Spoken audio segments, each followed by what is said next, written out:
Thank you very much, everyone joining us. I really appreciate your time on this broadcast. This how are we alive and direct on the African Portal Radio TV International with one of our very own in the studios. We'll be having this conversation together. I just want to welcome every one of you, no matter where you are, no matter the language you speak. It is a great day. It is another beautiful, lovely time. Thanks for those of you that joined us on our program. Yes, it was a great time on all our program, and thanks for those of you that you are following us for the program for today. Let's get to the business of the day. Let's enjoy a few music that will be dishing out to you from the Portal Radio.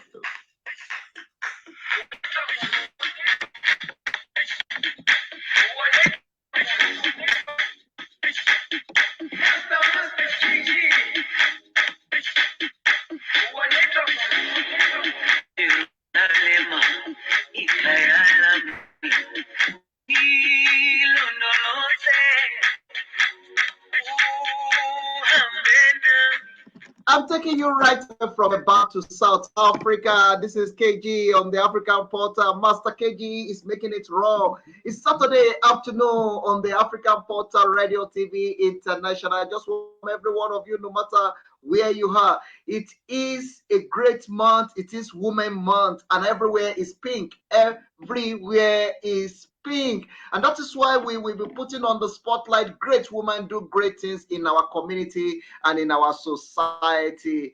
And I'm going to be having one of our very own in the studio as well, that we are going to be having the conversation to be talking about what she is doing and great work she's doing in Africa. And I will also be talking about how we can develop our community and our society. As women, they play a very big role in our community, in our society. For any society to be great, the woman needs to be empowered. And that is why I'm putting on the spotlight this our great woman of our time, one of the lovely great woman that is doing great in our continent, Africa. And I will be introducing her to you. But before we quickly greet everyone, no matter the language you speak, no matter where you are, I greet you according to your time zone. In South Africa, Dubela, Moloi, in eastern part of Africa, Muchana, eastern part of Africa. Assalamu alaikum wa rahmatullahi wa barakatuh to all the Muslims, brother, all over the world. And in Jerusalem, shalom. Shalom to every Christian, no matter where you are. I greet you and I say hello, bonjour, obrigado to those of you watching part of South Africa for watching us. I really appreciate it. In Nigeria, in northern part of Nigeria, in Nakwa, in the east part of Nigeria, Kedu, and in south part of Nigeria, Ekasan, Ekudede Woyi, Eku Fomo Niyashe, Ekabo, Sori Atagbe, Lori, the African Portal. We greet every one of you according to your language, according to your time zone. It is my great pleasure to have you on this beautiful presentation, African Portal Radio TV here in Picture, South Africa. Live and direct in the studio. Kindly introduce yourself to the listeners at home. Who you are, to hold in the society. Okay. Hello everyone. Hello everyone listening, wherever you're listening from on the African continent. I say welcome. And my name is Ambassador Tracey Chizoba Fletcher, and I'm speaking all the way from Lagos, Nigeria. It's 2 p.m. here. It's a hot afternoon, but we're taking it as it is. I am an author of 5 published books. My first book is quite synonymous with what is being celebrated in South Africa this month. My first book is called Feminine Shade. I'm equally an author of The Chase, The Wrong Turn, Jade, and Love and Money. I'm equally an award-winning writer, a columnist for different international and local magazines. I'm the founder of Zoba's editing service. I'm an editing service that caters to both fiction and non-fiction. I'm equally an ambassador for different international organizations. So, in summary, that's basically who Ambassador Tracey Chizoba Fletcher is. Wow, wow. Thank you very much for that beautiful introduction. I actually have a great woman in the studio with me that we are going to be having this conversation to get a pink month. Let's celebrate women all over the world. Let's celebrate them for the great work they are doing. Let's celebrate them for the great impact they are making in our community. Let's celebrate the great job that we are doing. We ascended, come across this great woman. I think it was last week, accidentally, but in God there is no accidents. In God, everything is divine arrangement and divine destiny. So we meet and we are like, wow, you are doing great, because it listed one of the program that we have for one of the author that she actually edits his book. So I said, no, definitely the book was launched last week, Saturday, but the following Saturday, I'm going to have you on board. Great editor, great global speaker, and great author is on the program with me today. Tracey, I really appreciate the work that you are doing in Africa. But let me take you back to the line of Thank you. history. Let me take you back to where you are coming from. A lot of people will be listening to us. They want to know you more. A lot of people want to know who you are. A lot of people want to know your tracking record, how you started, how you get to where you are now. Kindly take us back to the line of history. Give us a bit of the background, how you get to where you are now, and what are the things that a lot of people listening would love to know about you? Okay, okay. First of all, I'd like to say that my name, Tracey Chizoba Fletcher, is a mixture, but Tracy is my British name, Chizoba is my Igbo name. I am a British Nigerian, British on my father's, and a Nigerian on my mother from the Igbo speaking part of Nigeria, and that is Abia State. Now, I believe that, you know, we're all created to fulfill a purpose in life. God created us, you know, as a gathering to be able to manifest and to be able to fulfill whatever gifts or talents that He has, endowed us with. And so in, 2016, I was at that point where, I began to ask myself certain questions, such as, why was I born? What was I born to do? What's my purpose? What am I supposed to do with my life? And being a spiritual person, during my meditations and getting to read my Bible, I came upon two verses, that just jumped at me. And the first one, according to NLT translation, simply states that we will hear his voice telling us where to go. And the second one says that he will lead us along the best pathways of life. He will watch over us and advise us. And at that point, I realized the fact that the only person who could actually tell me what to do with myself and to open my eyes to see what he had deposited in me was God. So with that knowledge, I went to him in prayers with the faith that he would tell me what it is he wanted me to do. And when the answer came, for me to be a writer, uh, I was quite shocked because it wasn't something I was expecting. Yes, when I was little, I used to write, stories for my classmates in school. They'll come to me and say, "We have this in writing competitions. What Tracy write for me?" People knew I had this imagination. I could write. Even at some point when I was younger, um, I wrote a couple of short stories which were supposed to be published, but the person whom those stories were handed to made away with those stories and we never heard from him again. And that kind of discouraged me. So when that, message came for me to write, I didn't think that it was something that I could do professionally. I was expecting something different from God. Why ask me to write? So I thought maybe I didn't hear well. So I didn't listen, and then as time went on, I was still, moving in that phase of asking myself questions. What do I do? What do I do? What do I do? And so 2017 found me still in a stalemate. So at that point, I went back and I said, Father, please, what is it that you want me to do? I don't think I heard you well the first time. And the message came again, you know, to write. And I remember waking up that morning and I heard it loud in my ears. You must write, you must write, you must write. I heard it like three times. And at that point I felt, okay, if this is what God wants me to do, then I feel that, He would be able to equip me with all that is necessary to, you know, make this something I do for a living. So at that point, I picked up my pen, I picked up a book, and I wrote my first story. And it really shocked me, and it shocked my family what it is I was able to put down. That was my very first book, and it was, though not published, my very first story. And at the end of it all, I found that I had written a novel about 30,000 words. And from there, I got that encouragement to write some more.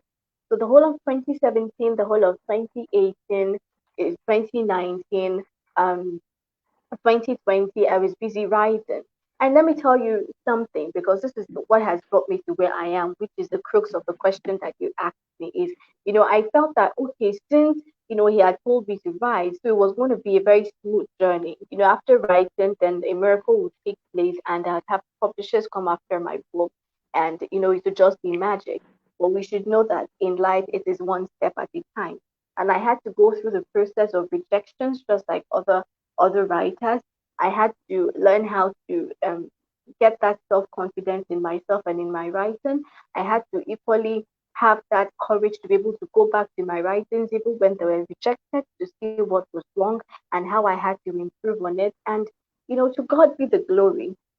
In 2021, September 2021, my very first book was published. It's called Feminine Shades. And, Feminine Shades was like a boom because it's a book about women filled with different female protagonists, talking about their strengths and their weaknesses and how they're able to overcome their life challenges. And, when it was published, it was received so warmly, not just from people in Africa, but all over the world. And you can imagine, I began to get interviews from different places. I got interviews from Black Writers Workspace. I got interviews from MS Magazine in Florida. I had interviews from the biggest blogs in India. People were just coming after me, and I began to see, wow, is this how God does things? And between 2020 and now, I had 5 books published, all traditionally published in the US, in Canada, and also in Nigeria. They include Feminine Shades, The Chase. The Chase was even won an award. It was shortlisted for an award, rather. The Chase, The Wrong Turn, Jade, and Love and Money. And through my writing, several doors began to open. From my writing, I became a columnist. From my writing, I got my first ambassadorial role. From my writing, I realized the fact that I had the ability to edit. I had that ability to edit. And from there, I was able to, take up the necessary trainings and I founded my business called Zoba's Editing Service. And I began to cater to clients both home and abroad for both fiction and non-fiction. Just recently, I fully veered into academic editing. And I can tell you, with all courage and with all boldness that writing opened the doors for me. And, within a twinkle of an eye, my life changed. So that's basically how I got to where I am today. Wow, wow, wow. I love that. And I'm so encouraged by that which you just said now. Firstly, let me give you the idea of what is coming on this program. The first thing is to let you know that we are not bringing you here just to be throwing questions to you. Rather, we are connecting you to celebrate the great work that you are doing. Born in England, but well, your mom is from Nigeria. I mean, your dad is from Nigeria, or vice versa. You are doing great here in Nigeria. You are doing great in Africa. I celebrate what you are doing. But firstly, let me just take you through this journey because this is very important in this program as we are Okay. celebrating Women's Day. Everyone that is listening to us, let me just give you the background of what I put down here about this great woman that is on the spotlight right now. As we are celebrating the Women Month, we have to also talk about them. We have to talk about the great work they are doing. We have to tell their story because Africa have once been in a situation whereby it's our story is written by others. Others people will be telling our story for us. They will say whatever they want to say about us. But the African Porter is changing the narrative by allowing Africans to tell their story by themselves, by allowing them to say what they know about themselves, not what others knows about them. And that gives me the pleasure to introduce to you Ambassador Tracey Chizoba Fletcher is an author, an award-winning writer, a columnist, and a voice-over artist, editor, and a global speaker. She is the founder of the Zombies Editing Service, which cater to both fiction and non-fiction manuscripts. And she is an ambassador for several international organizations. Everyone listening to me all over, no matter where you are, all over the world, join me to celebrate this great African icon, this great woman of our time, this great, gorgeous woman that is doing so well for ourselves and for our community. Welcome, Tracey Fletcher, to the African Portal Radio TV International. Ma, it is a great pleasure to have you here. But let me firstly say to your face that this is a show to give you a tap in the shoulder to let you know that you are doing great and we celebrate you. Well done for the great job that you are doing. And well done for raising the Thank you. banner so high. Thank you for believing in Africa. If other people, they Thank will not really believe in Africa, they will believe that no, Africa is the last place to live. But you are living on the soil of Africa, and that is one of the things that caught our attention to you to have this conversation with you. As an editor that have been doing a great job in Africa, we really appreciate what you are doing. We celebrate you and we say well done for the great job that you are doing on the continent of Africa. Let me quickly take you to a few things we're going to be doing on this program. And one of it is going to be we are going to be talking about the issue, particularly women, the problem facing the women in writing environment and education environment, and the problem facing most of the author. Why do we have less women as author in this generation, and also why the voice of women, especially the authors, why their voice is not that strong in this current generation? Those will be the conversation that we are going to be talking about. But before that, let's quickly look at the few issue in your books. Your first book that you published, what's actually the message that you are trying to communicate, and what is the title of that book? Okay. Okay. Well, the first book is called Feminine Shade. Now, at certain times, at different times rather, few of the stories mentioned in that book were actually submitted for different writing competitions, but they weren't accepted. And I was sitting down one day looking at these two stories, and I found out that there was a link between them. And what was that link? It was women, femininity. And that just sparked an idea in my head. I said to myself, why don't I write a book laying emphasis on the different things that women have to go through on a daily basis?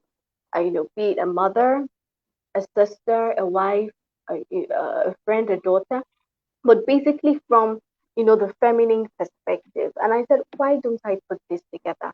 And at that point, I sat down, I drew an outline of the major topics that I wanted to, make sure that they were represented in my stories. And, after jotting that down, I was able to come up with the other stories that, accompanied it. And that was what made it such a hit because, any woman from any part of the world could relate to it. From people who reached out to me all over the world, they all found something to get attached to where my stories were concerned because it was talking about women, sometimes we hear a lot about what women have to go through, but sometimes maybe when you read it through a book, you can find a depth in the stories and you can be able to relate to them. So here we were talking about, my stories were talking about women empowerment. We were talking about giving a voice to women, talking about educating women, also talking about a cooperation between women because we have this certain belief that a woman doesn't want the progress of another woman. There's this certain belief that women cannot come together, to work together and be able to achieve something. And that was something that I was able to address with my story called Doppelganger. And in this case, I brought not just two women, but two women from different races, one being white and the other being black. and how they were able to merge their strengths and were able to handle their weaknesses to be able to come together to achieve their dreams. So Feminine Shades is basically a voice for every woman, be you a mother or a sister or a daughter, is a voice for every woman and a book that should be in every household, which is addressing issues not just for the women, but for the men in this household to be able to see from a different perspective what the women in their lives have to go through. So that's basically the theme surrounding a feminine shape. Wow, wow, wow. I love that. And believe you me, I've not have opportunity to read any of your book, but I just felt that it's women meant I have to get you on the spotlight and I have to put Mm. you out there. And believe you me, the first question that comes from me is actually the book that you put together for women, for others to understand what women is going through on their daily life and what challenges they were facing in their personal life. And that is one of the things that we are going to be doing on this program to let the people understand the what women are going through. You know, the challenges they are facing on a daily basis, why we need to empower women, and why is it important that when you there is a saying in Africa that say when you empower a woman, you actually empower the community. So those are the conversations that I will be having with you. But let's look at the book himself in Africa, and let's look at putting books together, authors writing books. It seems to be a kind of things that is not really very going so fast in Africa, because a lot of men actually doesn't seems to go into that direction of publishing a book, writing a book, being an author, especially a well-known author. And you as an editor, probably you can enlighten us on this, or you can let us know. Let's look at the book that you have edited in Africa, or the time that you have been busy in editing book. Do you have more women publishing book or writing books or men? In fact, this question you made me really think because I didn't even observe this until you brought this up. And truth be told, majority of the books that I've edited have been written by men. Majority, 90% of the books I've edited have been written by men. Very few women, and it's Hmm. very sad. And I would like to associate this with the mentality of women not having a voice, because when you look at writing, writing is giving is giving yourself a voice basically with what you're writing. And so when a woman is made to believe that she doesn't have a voice, when a woman is made to believe that she should just take things as they are and there isn't any need to change the narrative, so then how then can you help to inspire her creativity and her imagination? And there's one thing that we have here that we deal with, and that is the appreciation of art. Because writing is basically art, it's basically creativity. But we don't promote art as such, except for what we're beginning to see, and very recently with most of our musicians, and what we're seeing in Nollywood, and people beginning to appreciate that, oh, I can make a career from music, and I can make a career from being an actor or an actress, and not just making a career out of it, but actually, gaining something from it and seeing my life and that of my family change. So that is one thing that, I believe is beginning to shift now when it comes to writing. People are beginning to appreciate writing, and people are beginning to see that we can make a career out of writing.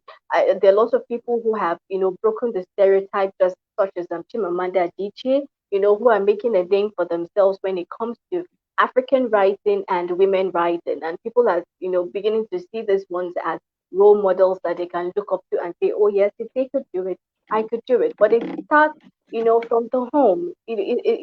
Before we get to that stage, it has to be an appreciation of art, first of all. And number two, a change of mentality and mindset, right from our households, with the belief that we can allow our daughters to have a voice. We can allow them to, make decisions for themselves, to have choices for themselves. And when we begin to give them this self power will bring about self confidence and self assurance. And then when you have that power and you have that choice for yourself, and then when you see that, oh, you have that ability to write, I believe that it can encourage you to write. Another problem that we have with African writing is, number one, just as there as is an appreciation of art, we don't have enough libraries, we don't have places where children can go to read books as such. So when you think of the process of having to publish your book, you begin to ask yourself the question: will it sell? If I invest so much in this, will it sell? And then most of the publishing houses that we have, in Africa and or in Nigeria, as I live in Nigeria, so I'm going to be giving you from the Nigerian perspective. They tend to go after the big names, and so when you're an up and coming writer, and you're looking for that exposure, it's very difficult for you to gain that exposure because the publishing houses who should be there for you are instead looking for the big ones. So then how then do you begin to create that, that attention for your writing, for people to get to know about you, and for when your books are published, for people to now be able to buy? So these are the necessary things that need to be looked into. The appreciation of art, the necessary infrastructure. And now we're beginning to see writing competitions, African writing competitions, which is beginning to, bring about that attention and change the narrative. But we need a lot more than what we're seeing now. We need to have a lot more literary magazines, more literary anthologies where people can be able to contribute their writings. And there's something that it does, when you see your work out there and you see people appreciating your work, there's something that it does for your self-belief. And I believe that when we're able to, look at all of these factors and work on them bit by bit, step by step, we'll see that change in writing. And then for the women folk in Africa, it's all about appreciation of art, which starts from the household. When you encourage your daughters to read, how many of us read? We have this belief that when you're in school, all you have to read is your biology book and your physics book, and if you're an art student, just the books that you're asked to read in class. But apart from that, do we encourage reading? You can't be a writer if you do not read. You cannot be a very good writer if you do not read. So do we encourage this form of writing? A typical African parent or a typical Nigerian parent will see their child reading and believe that they're wasting their time by reading. They say, oh, that time you're using to read that novel or that storybook is what you used to do something different. So when you have that kind of mindset, how do you encourage? And this mostly affects girls because we have the belief that the girl must, she has to do all the housework and she has to take care of everything. So when does she even have the time to be able to read and to be able to cultivate the writing style? Now, before I started writing, I began reading from secondary school, from when I was 10 years old. That was when I really started to read novels. And before I began writing, I had read over 1,000 novels. So it was very easy for me to be able to translate from being a writer, from being a reader to be a writer. So now when you don't have this kind of yes, so when you don't have this kind of atmosphere, how then can you encourage young girls to become writers? So it starts from an appreciation of art. It starts from a change of mentality and narrative. It also goes further by, the government providing the necessary infrastructure, such as libraries where we can go borrow books and read. We need to change our mindset before we begin to see these changes. Wow, wow, wow. Thank you very much for that. For those of you that you are joining us, thank you very much for joining us. Please keep sharing this program. Keep listening to it. Let's celebrate this great woman. This is a Women Month, and we put this program together to empower women, especially in Africa, and to let women know that your voice is very, very important.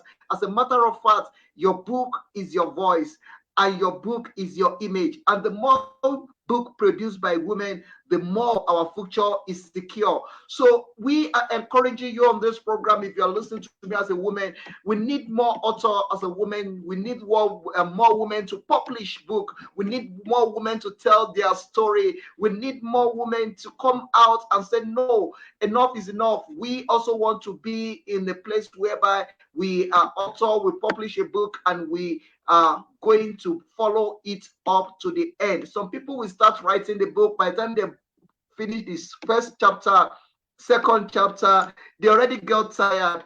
One or two things already distract them.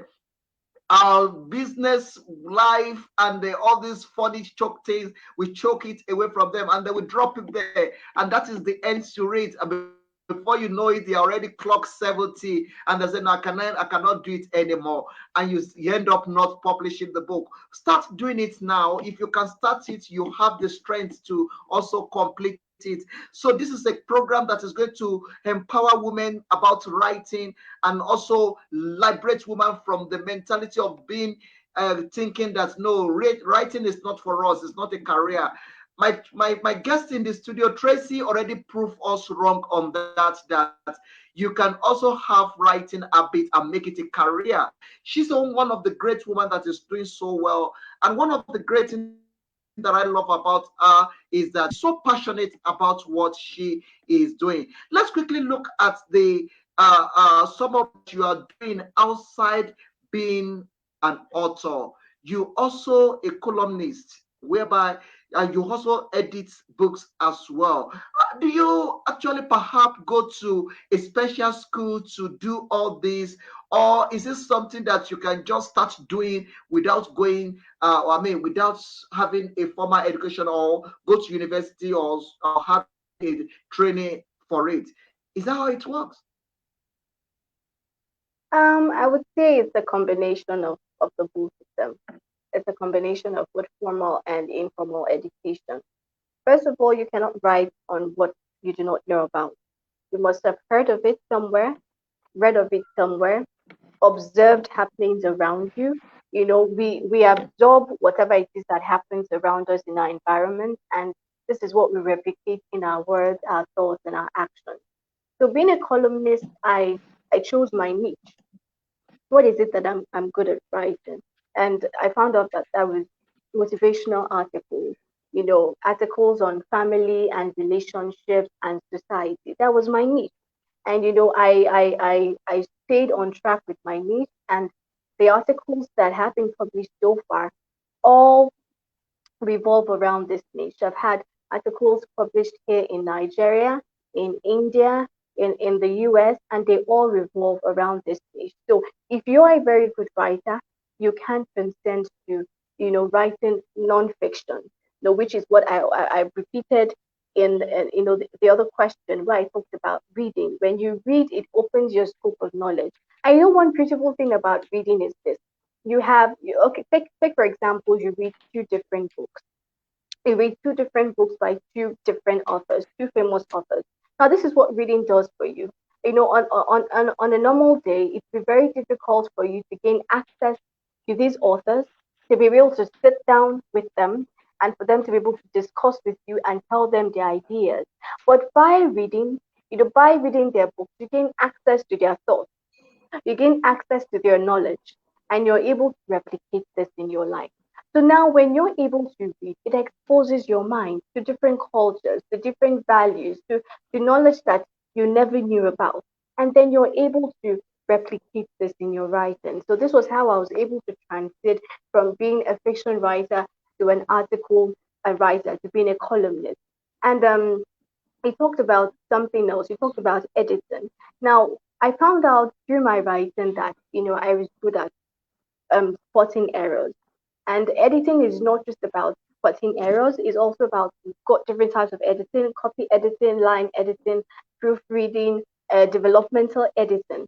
Now, what reading over 1,000 books did for me was that it opened my mind to plot.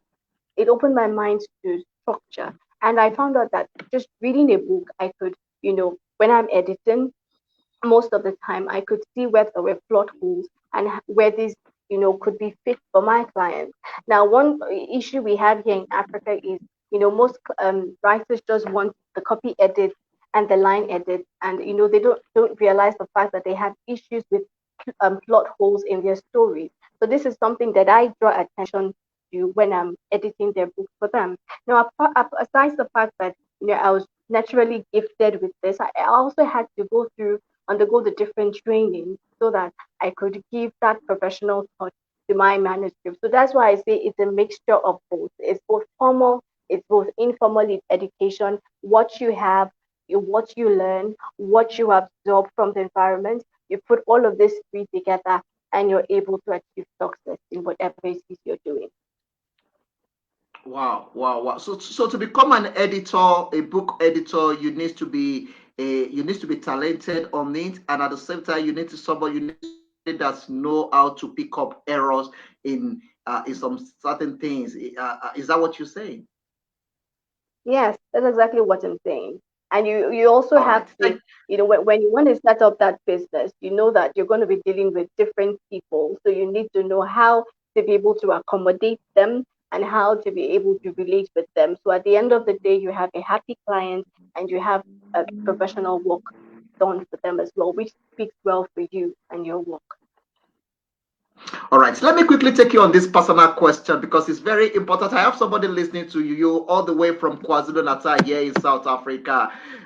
Evangelist Kumalo Okay. is listening to you and he said, "Cool, we do now." And he's listening and he said that I'm listening now. Great conversation. Thank you very much, Evangelist Kumalo. Invite more people to join us, share it. And this is a personal question. Let me talk about your personal experience with African author when it becomes when you are editing books for African author. What are the challenges that you normally face when it comes to editing a book for African author, and how do you manage those challenges? Um, One major problem I have is quality of writing.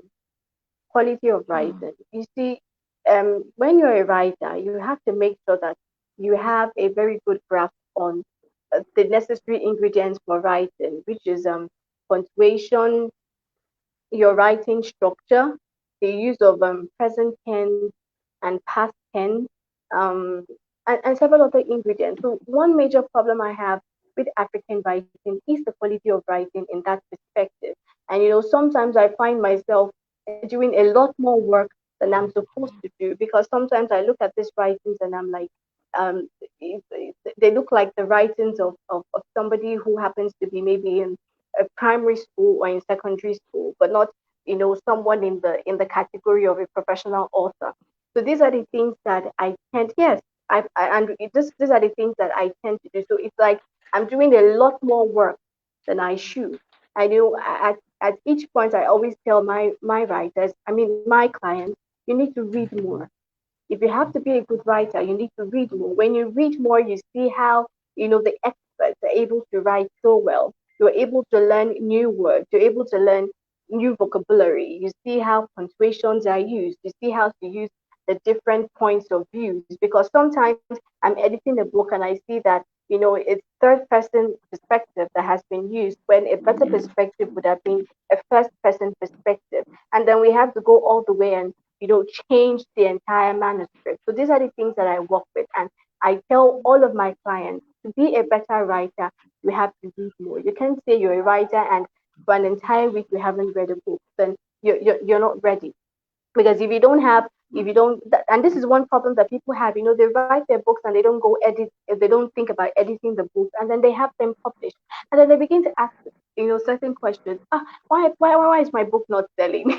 When you have bad writing Mm, and your book is not edited properly, what do you expect? hmm. I've equally had issues where books were edited by others and these books still had a lot of problems. Now editing is as much as we are very good editors, it's very likely that at the end of the day there will still be one or two little errors. We are humans, we're not machines. Hmm. But editing is Exactly. bringing the mistakes down to the barest minimum. But I've had situations Hmm. where books were edited by two or three other people, and there were still so many mistakes, and they were brought back to me. So this is equally one issue. When you want your book to be edited, you have to make sure that you're reaching out to an editor who can do the work well for you, who is equally familiar with the genre that you've written in, because there are different editors for different genres. So you have to make sure that your editor is familiar with that genre so they're able to edit that book right for you. So when it is published, it will be received by the appropriate audience. So this is basically the Wow. issue I have with African writing. And also we need to begin to embrace new genres. We're stuck in the same old stories, and then when you're publishing the same old stories like we see in Nollywood movies as such, it becomes boring and people want to see more. But it's when you read more that you get exposed to other genres, and then your mind, becomes more imaginative, and you're able to write a lot more stories that people would fall in love with. That's basically it. Hmm. Thank you very much. I have one author that is listening to us like right now. He say, I love it as an author myself for the Kiss book. And I'm going to give you opportunity. If you want to call in, you can call me on +27 84 243 343 3584. Please, I want you to call in to be part of this conversation, and I want you to be part of what we are talking about, because I like what you say. Thank you very much. There, somebody just say very educative and informative. Thank you so much. Keep sharing it, keep commenting. Let's just do it together. That is what we need to do. Also, open our mind. You don't just write book because you want to write book. You write it in a way that is going to be accepted by everyone. And when it gets to the shelf, people can be able to pick up your book and buy it. And that is why you need a Exactly. good editor.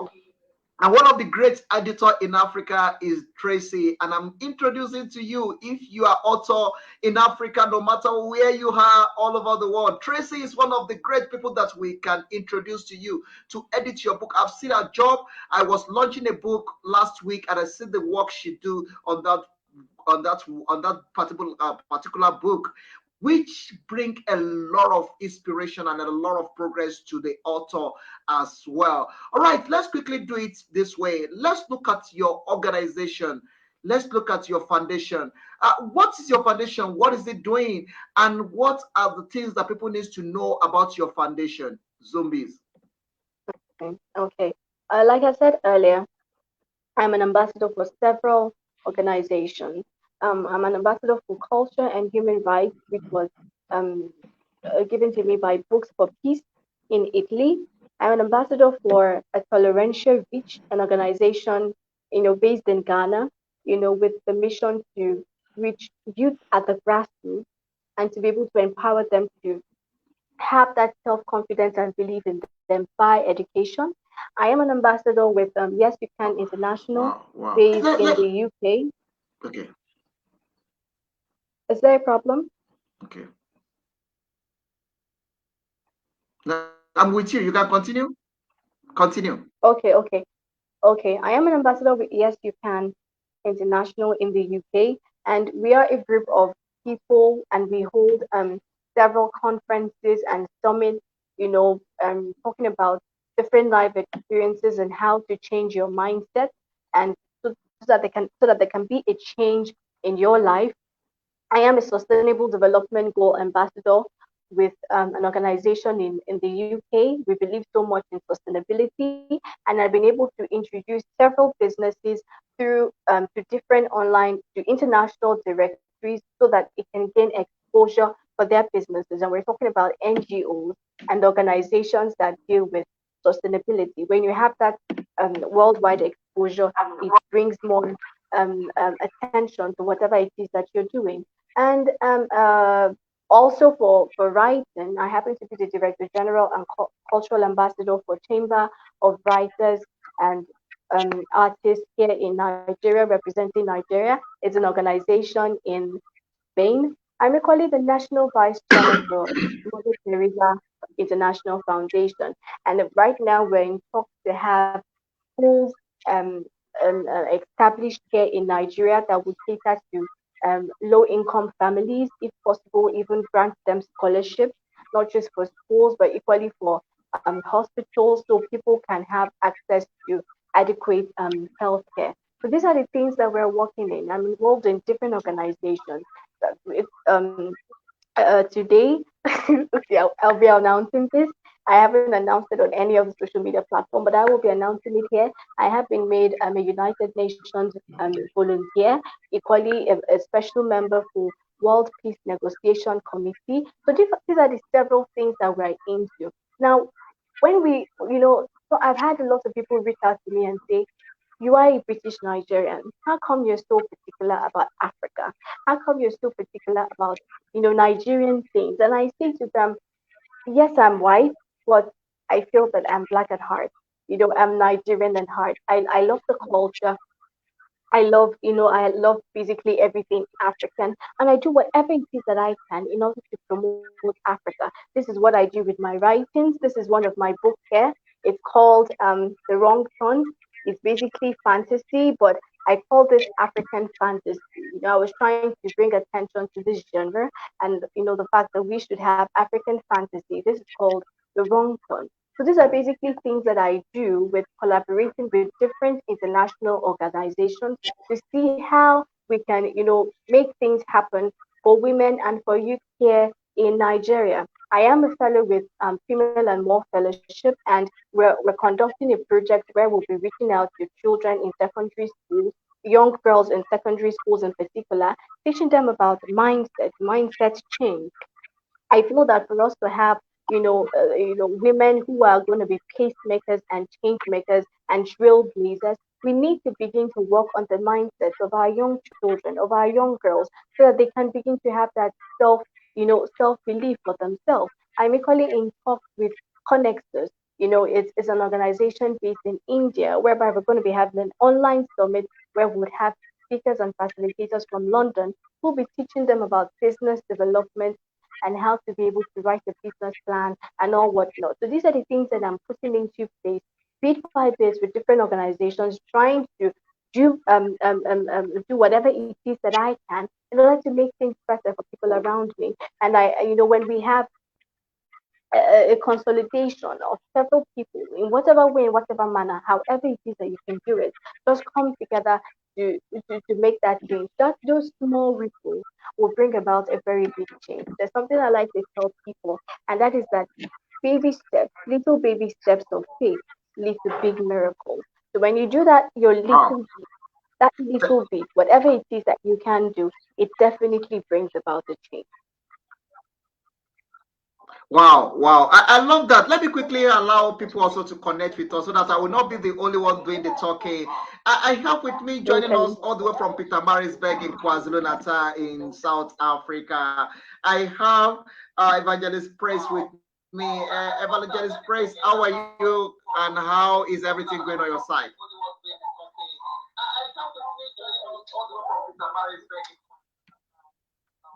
Are you there? Evangelist Praise.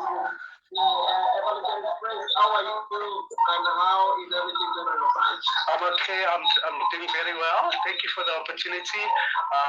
Hello, Tracy. How are you doing? Hi. Yes, I Hi. can hear I'm you. good. Yes, I'm good. I'm here. Yes, can you And hear me how now? are Can you you? hear me? We can hear you. Yes, We just yes. having an echo from your side. Well, it's all right. So how are you doing? Hello? Hello, we can hear you.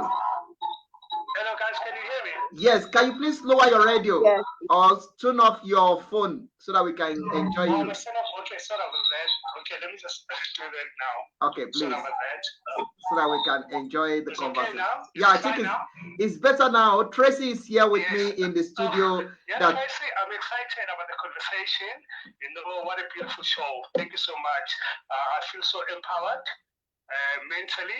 You know, it's so educational, it's so informative, and I'm truly grateful. You know, yeah, it's an amazing work. Yeah, oh yeah. I want to check one thing with you guys. I'm an author myself. I write children's books. Yeah, so I want to pick up your brain. I want to hear your perspective. What do you think about children's books here in South Africa or in Africa? You know, yes. Yeah. So what do you think about that space?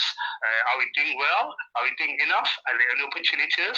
And also, I want to check with you the two main types of publishing. What are the two main types of publishing? And then what do we think about the publishing, the process? Can you just break it down for us? You know, because we need to learn as well. And also, what do you think about self-publishing services? You know, yeah, so yeah, that's really my question. So yeah, I look forward to hear from you, yeah. But yeah. Okay. thank you very much, Okay. Kumalu. Thank you. I really appreciate it, and I really celebrate you. Our show yesterday as well. I put him on the spotlight yesterday, all the way from Pietermaritzburg in KwaZulu-Natal. He's also a gospel artist based in KwaZulu-Natal in Pietermaritzburg, and he's joining us. He's also author as well, and that is one of that we didn't discuss on the program yesterday, but I thank God that I have opportunity to actually have this conversation where we having an author that's giving us also some key points that we need to know an author, and I really appreciate that. I think in times to come, I'm going to engage you on that, Evangelist Kumalo, on the writing books for the kids and what you do. I think that would be our next conversation. But very much for calling in. Tracey already got your questions. She's going to do justice to all those questions. Thank you very much. I appreciate it. God bless you. Thank you so much. I'll listen. Thank you so much, guys. Thank you. All right, Tracey. Those are the things that is coming from our audience listening to us from KwaZulu-Natal, talking about the children book in Africa, especially in South Africa, and also what are the tips of the publishing a book, and also the self-publishing. What is your take about the self-publishing, and what are the things that you can educate people about when it comes to self-publishing? I leave the floor for you, Tracey. Okay, thank you so much. Thank you, Evangelist, for your question. Glad that you're listening in, and I'm going to do the best that I can to answer your question. Well, I don't think that we're doing enough when it comes to children's books, and it's very sad. We have our culture, we have our values, and how best can we, let the generation coming after us get to know about these things? It's through writing, through children's books, through African cartoons. And this is a gap that we need to fill as writers. This is a gap that we need to fill as writers. We have so much European cartoons and American cartoons, and we have very few, if not none at all when it comes to children's cartoons and the children's books. So this is something that we need to look into. And we also, not just from the writer's perspective, but from the publishing perspective, I feel that why there is this gap is because we do not have as children's publishers as such, that is needed to grow this genre in writing. And how then can we make this happen? When we see a lot more children's books, publishers will be forced to pay attention to this genre, and then we can begin to gain that attention that we need to gain. So I feel for any children's writer, you need to be encouraged to do more. Do a lot more writing when it comes to children's books. Unfortunately, I'm not sure that you might be able to have your books traditionally published here in Africa. You may have to go look for publishers outside Africa to be able to publish these books for you. And one thing that we need to do in order to encourage children's writing is, when you have your children grow up, when they're growing up, you buy children's books for them to read, because when you buy for them to read and you talk to them about writing, I feel later on in life they could develop this love for children's writing. So it's as I've said before, it starts from the home. So I feel that this is one genre in writing that we really need to look into and need to work on. It's the best way to be able to transfer our culture and our values to our children by children's books, by children's cartoons. We can even have, animated versions of those cartoons, whatever it is to draw their attention. So please, as writers, let's look into this. Evangelist, I'm so glad that this is something that you're involved in, and I want to encourage you to do more. Keep at it, and I believe that at the right time, it will boom. Now, when it comes to publishing, we have different sorts of publishing. We have the traditional publishing, we have self-publishing, and we have hybrid publishing. Now, when it comes to traditional publishing, there's still this division, because in traditional publishing, except if you're working with an agent who is able to get your books into the top publishing houses abroad, only then will you be able to get an advance, for your book, and be able to get um very good money for your book. But of course, we don't have difficulties. It's very difficult to get an agent, and except if we have a large dose of patience. Getting an agent, not just getting an agent, getting one who will be able to represent your book in the right way and take them to the right publishers. If you're able to overcome this hurdle, then I have to say kudos to you. Now, if you're not able to, there are other smaller traditional houses who will be able to publish this book for you, in that they'll be able to, you don't have to pay anything when it comes to publishing. They're able to publish your book for you, and probably even get professional editors to be able to edit this book for you. But first, remember that for them to gain attention, you have to have your book edited first of all before it is passed on to them. For a book to come out right, you need to have like one or two editors work on it. So before you send your books to these smaller traditional houses, you have to make sure that your book is edited. Now, when you send your books to them, they get accepted. You don't expect an advance. Those smaller traditional, they call them smaller presses. They don't pay advance. They don't give you an advance. So you have your book published with them, and they make sure that your books are available on the necessary online platforms such as Amazon and Barnes and Noble. Now, the only difference here is that yes, they get your book published for you, but most of the advertising and promotion is still left to you. So the only thing that's different here is that the cost of production for your book is taken up by the smaller presses. But when it comes to promotion and the advertising of your book, that's left for you to do. So if you're leaving it for them, you just have your book published with no, extra benefits attached to it. Now, when it comes to self-publishing, you take up the cost for the publication of the book, and you equally take up the cost for what's it called, for promotion and advertising. The difference with the smaller presses is that um of course, based on whatever it is they've spent on producing your book, there's a royalty share. In most cases it's, I'm sorry, excuse me, in most cases it's 60-40. In You're most correct. cases it's 70-30. I believe the best is 50-50. 50-50. For you don't for any reason have to sign a contract where it is 60-40 or is 70-30. No, you should have at least a 50-50 percentage share for any smaller traditional house that you'll be signing a contract with. Now, the difference with the self-publishing is that self-publishing, you're taking up the entire cost, the cost for promotion, the cost for what's it called, the cost for promotion and advertising. Now, why some people tend to go after the smaller presses is there's this dignity that is attached to being traditionally published. And sometimes, if you're somebody who wants to enter your book to write for competitions, for different competitions, or for different types of awards, they tend to pay more attention to traditionally published books than self-published books. So that's one reason why people go for small presses.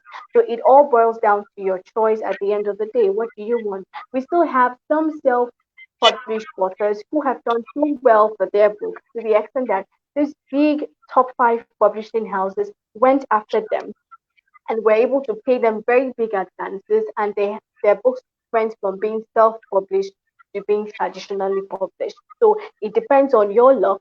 It depends on the quality of your book. It depends on when your book was published. Was it published at the time when that genre is at its peak and people really want to read such type of stories? So these are all of the things that are put together to make a book a success. So self-publishing, you are in control of the royalties, you're in control of where your books are going to. Everything is coming into your pocket at the end of the day. But you should realize the fact that it's also a lot of work. So if it's something that you're not ready for, I believe that you shouldn't go into it. Not just for self-publishing, for all forms of publishing. Being an author goes beyond writing a book. You can't just write a book and leave it wherever it is. You need to promote and you need to advertise your book. So you need to be ready. You need to be ready for whatever it is that you're going into, or you will not see the benefits attached to it. Then we have hybrid publishing. Now, hybrid publishing, these are people who get to publish your books for you, but this point in time, you're paying them to publish it for you. That's called hybrid publishing. Now, you have to be very careful, when it comes to hybrid publishing. We have some people who are very good at it and who have a good reputation, but we still have a lot of people who have damaged, the reputation of hybrid publishing. So before you get into any contract with a hybrid publisher, you have to make sure that you have done your work, you have researched, and you're sure that they are the right people to work with.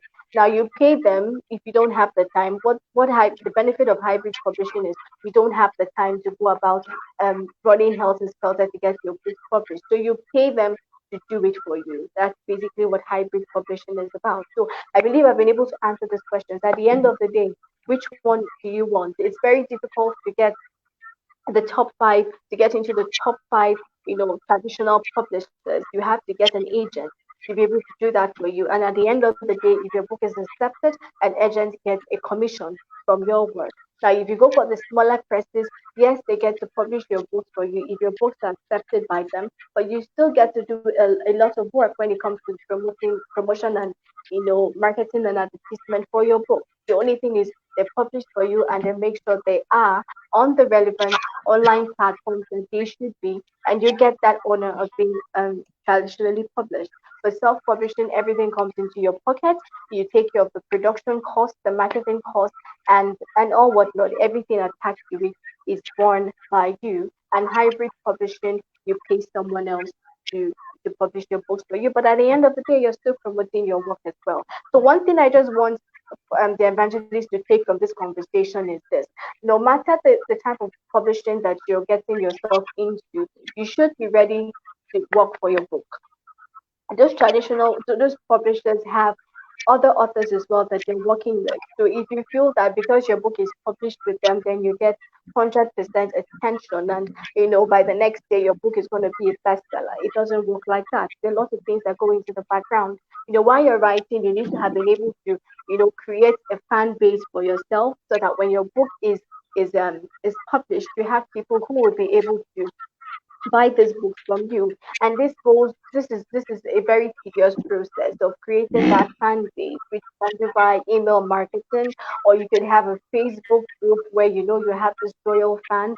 You should also have like an art team, people who are able to review your books for you before they're published online, so that when your books are published on Amazon, you can have reviews attached to them. And when these reviews are attached, it helps to provide credibility and to show that you know your audience, and you have people who have read this book and felt that this book was worth it, and that was why they were able to drop this review. So a lot of things goes into making a book a bestseller. You have to be ready for it. It goes just beyond writing. You have to be ready for it.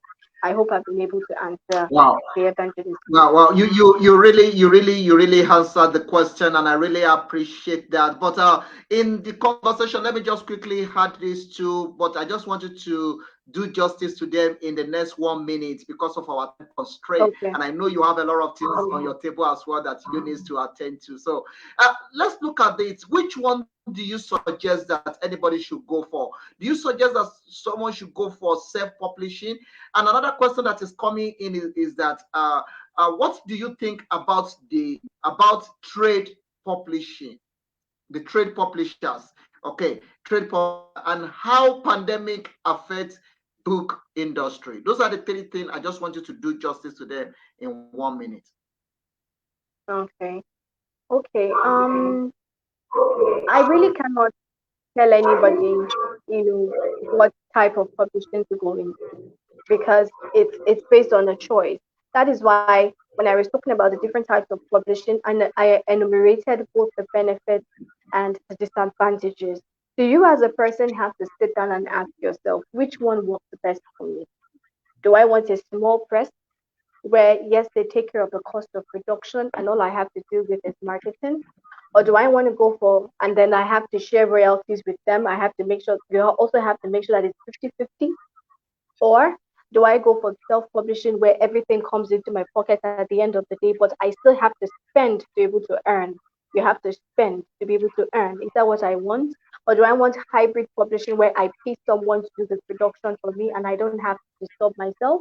Or do I want to get into the big dome and I have to go look for an agent who's going to get a commission at the end of the day? So these are the questions that you need to ask yourself. And at the end of the day, what it is that you want for yourself. Can you remind me of the two other questions? And the other question says, what do you think about trade publishing? Okay, and the third one? And the third one is has pandemic affects the book industry? It affected it quite a lot. Especially, it's even better this year. A lot, the whole of last year, a lot of people complained. Although at first, when COVID started, there was this boom in book sales because people were at home. So basically, when you're home and you're bored, of course you look for what you read if you happen to be a reader. So most writers who had developed their fan base, who had who were spending, on their Facebook ads and Amazon ads in order to draw attention to stories, and who had, basically that fan base were able to earn a lot during the COVID period. But when people went back, to their jobs and all whatnot, of course things basically went back to status quo. So I wouldn't like to place so much emphasis on COVID-19. I would like to say that for you to be a successful writer and for you to gain those benefits from writing, having, knowing that people are reading your book, you have to be able to spend, which is where promoting and advertisement comes in. Now, if you have the time, and the energy to be able to learn this advertisement and promoting strategies and tactics, and you learn how to create Facebook ads and Amazon ads for yourself, or you get promotions with Book Hub and other people that tend to you pay to them and they promote your books maybe during the weekend, you see a bump in your sales. But how about those who do not have, the money to spend? Or how about those who do not have the fan base? Let it not discourage you. We all start from somewhere. This is where you have to begin to, what's the word? Put yourself out there. Get into Facebook reading and writing groups. You can get on Twitter. Twitter is very good for writers and it worked well for me. Excuse me. It was something they do on Twitter that they call Writers League. And through Writers Lib, you can get to promote your book. You can get to meet other writers and others as well who may pay attention to your book. Go ahead and write it. And one thing about Writers Lib is because we're all, a gathering of writers, we tend to, help each other. So it's easier for you to get a writer or an author to drop a review for your book, which will help you either on Goodreads or on Amazon, or for a total stranger or somebody who just, went and read your book and you have to beg, "Oh, please, can you drop a review for me?" It's always better when it comes to a writer because a writer knows what one review, the value of one review. So one thing I want to say, be it COVID or without COVID, when it comes to book sales, you need to be ready to do a lot of work. A lot of people do not are not ready to read. Most especially in Africa, we have this slow reading culture, and it takes a lot of work to be able to get people to read your book. So be ready to you put yourself out there, get yourself out there. If you don't have the money to do this ad, get yourself out there through other means, and you will be able to get there. Now, when you talk about trade publishing, I'm not sure um what trade publishing is all about, but what is coming to my mind is a trade publishing doesn't mean publishing based on famous or popular genres. I think that's what is coming to my mind when that is concerned. If that is what is meant, by that question, I like to say that everybody the world is a big place and you can fit into wherever it is that you want to be. So if for any reason or the other, a particular genre is what is famous and is what publishers are looking into, there's what we call commercial writing. If you feel that is something that you can write, if you feel there's a genre that you can write, you can go ahead to write it. But there are some people who are fixated on their type of writing. So be it what is, be it if it's not in vogue, if it's not what is needed at that time, just for that joy and that contentment of having written whatever it is that they want to write, they go ahead to do it. So it still boils down to choice. If it's something that you can do, I think trade publishing is about commercial writing. If it's something you feel you can do, go ahead and do it. If it's not something you're comfortable with, write whatever it is you want to write. Nobody is stopping you. Just go ahead and do it. Wow. Wow. Thank you very, very much. I will not be able to take some of the other questions as our time is already running very fast. We're still going to leave those to sometimes when I bring you back to another edition on this program. But definitely, I will not let it be too far before I will bring you back because you are actually solving many problems in writing, especially in Africa. and I really appreciate that. Let's look at one of the skills that you have, and one of the things that you are doing. You also do voiceover and also artists. How do you balance that with your writing and with your editing? How do you balance the voiceover acting? How do you balance all that? And how many movie have you acted in, and how many movie have you doing a voiceover for, if I may ask? Okay. Basically, but my version of voiceover artistry has to do with commercial jingles. Not with movies, with commercial jingles. The thing is, before I became a published author, voiceover artistry was what I was basically involved in then, and what people knew me for. In church, I would do the voiceovers for documentaries. I do the voiceovers for presentations, and from there, I went on into the world. Still did what I did in church. I went on into the world, began to do commercial jingles for different media organizations, and people began to hear my voice on the radio. So this was something that I was already established in before I became an author. Now that I'm more consistent with my business, which is always editing, those who still know me for what it is that I do still reach out to me to get, their voiceover jobs done. But one thing that I do is I'm very particular about my time. I'm very time conscious, very goal oriented and purpose oriented. So I schedule my time, like say for example today, and I know, oh, tomorrow is Sunday, or I've already tabulated what it is I'm supposed to do by the next day, and I'm able to draw, make time for all of them. And one people one thing people call me is a timekeeper, because I don't joke with my time. I don't. This is supposed to be done in 1 hour. I stick to that 1 hour. So that's basically how it is. So I'm able to schedule my time to be able to do all of these things that I need to do. It's more of editing as of now, but people who know me for being the professional that I am in voiceovers still reach out to me today to get this job done.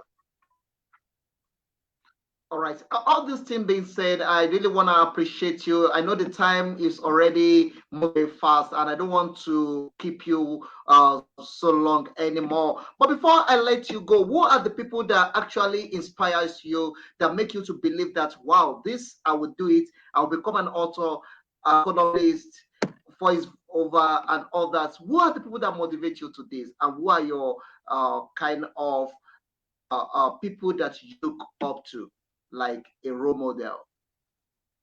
I don't need to go far.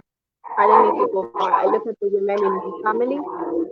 I look at my grandmother, very hardworking woman who, you know, up till today still receives awards for the work that she's done, who's known for what it is that she's been able to make of herself, during a time and age in Nigeria when, education wasn't appreciated. She went on to not just be educated, but to be well educated to the extent even before marriage, even when marriage came calling, she said, no, I need to get my nursing certificate before, I get married. And my grandfather had to wait for her. I had to add that. So when I look at a woman who was successful in her day, with multiple streams of income, being a nurse, she went on to get a degree in business, a master's in business administration. She was a psychiatrist nurse. Apart from that, she still had her chefing business. She still had her poultry business. And I look at this woman and like, such a hardworking woman. And of course, they say blood, the blood flows. And then I look at my mother as well. I like to say that I am who I am today because of the women in my life and the women in my family, because you can't be different from where you're coming from.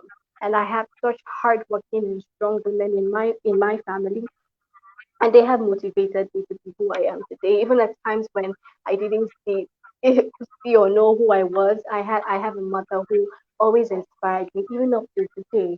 Always inspired me, who always talked to me, who always encouraged me, who was there for me at all times. And anybody who knows Tracy, Ambassador Tracy, knows my mother. People call her my marketer and my promoter, because wherever I am at any point in time and she's there, she's promoting and she's talking about her daughter. So, when you're in that atmosphere? Why won't success come calling? So I'm basically where I am today because of the mothers in my life, my grandmother, my mother, and I owe everything I have to God and to the both of them. Oh wow, that's very great. That is a tracking record, and I really appreciate that. Everyone listening to us, thank you very much, Mary Bowman, joining us all the way from Jamaica. Thank you so much, Mary Bowman, for joining us. God bless you. Ambassador Tracey Chizoba Fletcher, author, award-winning writer, columnist, voice-over artist, the editor, and the global speaker, is live on the African Portal. He's also the founder of the Zombies. He's live with us in the studio that we are having this conversation together. And she have enlightened us. She have opened our eyes to many things as we are celebrating the Women Month in Africa and all over the world. We put her on the spotlight. She's a British Nigeria, and she's doing so well for herself. And she's already on the spotlight on the African Portal, doing justice to some of the questions coming from our guests, from our listeners. And she already opened our eyes and our sense to many things. But women, go out there, go and be a publisher. Also, be an author. Publish your own book, write your own book, tell your story, put it out there, let it go out there. You deserve it and you can do it. All right, ma, before I let you out of my way, let's quickly look at one thing that's very important in time such as this. Being a great woman that is, you already have a lot of book being published and you have been around for some times. What is your advice to people? You know, in the recent time, we not have people like Wole Soyinka anymore in this generation. After Wole Soyinka, we have not really have any author that make it to the limelight, Chine Achebe and stuff like that. What is your advice to this generation? How can we produce another Wole Soyinka in Africa? And how can we produce another great authors in Africa? And your advice to women that listen to us, then I will be out of the way. It's very simple. When we look at these people, Wole Soyinka and Chinua Achebe, even till today, when we read their stories, we are astounded by their writing and how they were able to come about whatever it is that they put down. I just have one question to ask. How do we think that they were able to put this thing down? It's via their thinking. They were such deep, reflective thinkers. And that was why they were able to put out quality books that today still impart us. So if you want to make your writing stand out, if you want to make your writing unique, you need to be a deep, reflective thinker. And only then would you see a difference in your writing. And only then will you have people appreciate your writing so much. You know, we live in a time and age, especially with social media, where anybody can just come out and put out information anywhere and people just absorb it, whether it's the truth, whether it's the reality, whether it's something that should be practiced or not. But when you think reflectively and when it is seen in your writings, it will definitely make a difference. So the young women out there, I like to say to them,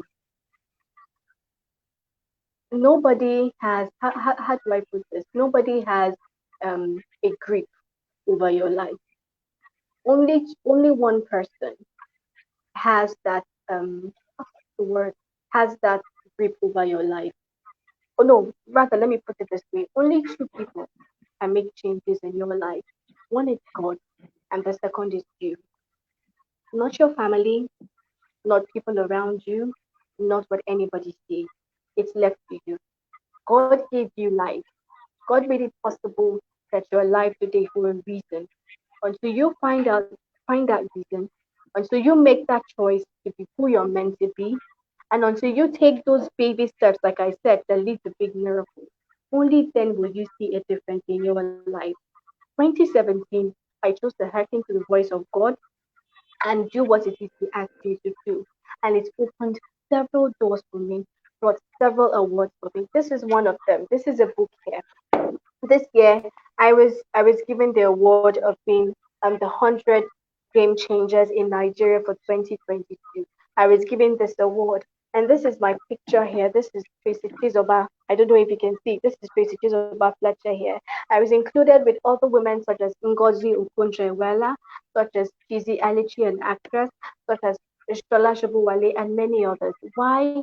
Because not only did I realize the fact that God created me for a reason, not only did I hearken to his voice, not only did I work on the purpose and the gifts and the talents that he gave to me, but I was able to put it out there and he blessed the work of my hand. So it's left to you, every young girl and every woman out there, believe in yourself, be confident in yourself, work hard and work smart at whatever it is that you're doing. Also realize the fact that it's not magic. Don't expect success the next day. Don't even expect success the next minute. Keep working hard at whatever it is that you're doing. And at the end of the day, you will smile and you will laugh. Wow, wow, wow. That is very lovely, and I really appreciate that from you. Thank you so much for that great advice to all the women and everyone listening to this broadcast this hour. I really, really appreciate it, and I want to thank you for coming out to be part of this conversation. Thank you, Mariboman. Say yes, great determination. That's one of the things I want you to take out of this program is critical thinking. Critical thinking. Think deep and come up with something great, and that will make your products to go viral, and that will make you to stand out. We need more Wale Soyinka in Africa. We need more Chebe in Africa. It's the right time for Africa to reproduce and reprove themselves who they are. And thank you very much for coming out, Tracey, to encourage us and to talk to our people to do more for themselves. All right, as I'm letting you out of my way for you to attend to other things for the weekend, I just want you to know that the African Portal is your second home. We will be putting you on the spotlight to celebrate your work and to showcase you to the rest part of the world. Before I let you go, a lot of people would like to connect with you. They want somebody to edit their book, probably here in Africa or outside Africa. A lot of people love to follow you. A lot of people will love you to voice over for them. This is make money, and this is time to also migrate more people to what you are doing. I don't want you to put your number out, but you can put your social media handles out for people to connect with you. Okay. For the security reason, you can put only your social media handles for people to connect to you. Go ahead and dish out to listeners. My website is www.tracyfletcherbook.com. tracyfletcherbook.com. Facebook is Tracey Fletcher. LinkedIn is Tracey Chizoba Fletcher. Instagram is Funky Fletcher. And Twitter is at Zoba Fletcher. Or you could just send me an email to tracyfletcher270@gmail.com. The Tracey Fletcher is spelled as TRACEYFLETCHER. Tracey Fletcher270@gmail.com. I respond to messages and to comments almost immediately because I like to keep in touch with people. So be rest assured that when you send me a message, I will definitely get back to you. And the name of my thank you very much. You can search for my business on Google. It's called Zoba's Editing Service. Zoba's is ZOBA''S. Zoba's Editing Service. All right. Thank you very much, Tracey. Just getting connected to you on your Facebook as well to make sure that I also share it to other people to connect with you. Thank you very much, Marie Bowman, that is joining us from Jamaica. Thank you to Evangelist Praise that joined us from Natal. I really appreciate every one of you. Tracey, I hope if I call on you again to be on the African Portal, I hope you will love to be here again. Hopefully, I will. All right. Okay. Thank you very much for the pleasure of your time. I really appreciate it. Keep doing the great work that you are doing. My next book is going to come into you to edit it. I've published about 3 books as well. The African Portal is also a book, but definitely I will always promote what you are doing. I will always put you on the spotlight. I enjoyed this conversation. I enjoy speaking to you. Do have a great weekend and see you soon. God bless you. Enjoy the rest of your day. Everyone around the world, give a round of applause to one of the great women of our generation, one of the great women doing so well. We are celebrating Women Month. Happy Women Month to all the women, and I celebrate Tracey Fletcher on the African Portal Radio TV International. God bless you. Keep shining, keep smiling, Keep doing the great work that you are doing. The sky is just the starting point. So you still have a lot to cover. In the next coming years, we will definitely hear more of you. And when I'm in Nigeria, also pay you a personal visit to see the more work that we can collaborate to do together in Africa. Keep shining. She's an ambassador for UN. She just announced that on the African portal. So we are so happy to hear. Ambassador Tracey Chizoba Fletcher, author, award-winning writer, columnist, voice-over artist, editor, and also global speaker, is live on the African Portal Radio to celebrate Women Month with us. God bless you for all those information that you have shared on the space. Thank you very much. Enjoy and God bless you. Thank you so much. Bye from now. Bye. Thank you so much, everyone. This is a beautiful, lovely time. Watch out for Tracey. Is coming back very soon. Before the next month, probably we will see how it goes. We'll discuss that at the back of the stage. Thank you very much, everyone. I appreciate every one of you. This will be the end to this broadcast for this hour. I will see you again on tomorrow. And by the grace of God, join Minister Mary Bowman on the African Portal. 9 o'clock South African time. She will be ministering powerfully on the African Portal Radio TV. I will watch out to see you there as well. God bless every one of you. I remain yours, Dare Oluso. Keep watching it, keep sharing it, keep talking about it, support, and let's do it together. Together we can. Together, Africa can be great. Together, we can make this continent a better continent. God bless every one of you. I appreciate every one of you. Keep enjoying this music for your weekend started from here. Enjoy it. And I want to say thank you to all the great people that have come on to the program to be part of this conversation. I really appreciate every one of you. I will now say to Labos, thank you very much for supporting, for believing in us. Please always support us. Keep sharing it, keep watching it.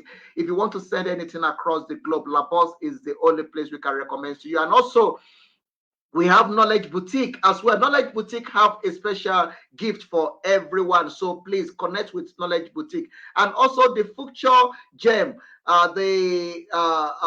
is on right now. Go to www.thefuturegem.net for more information. God bless every one of you and enjoy the rest of your day.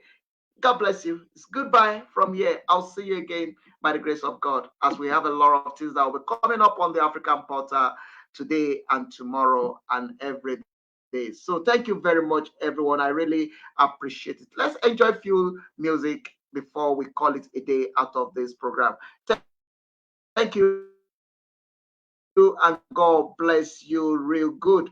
Keep watching it, keep sharing it, keep it is the African Portal Radio TV International.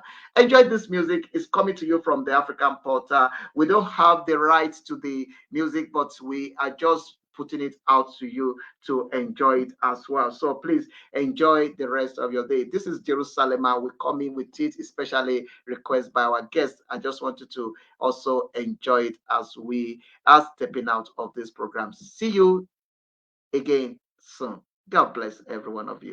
Enjoy this. It's a goodbye from here, from us to you. Keep watching, keep listening, keep sharing it, keep enjoying the grace, and keep being part of the great work we are doing here. God bless you.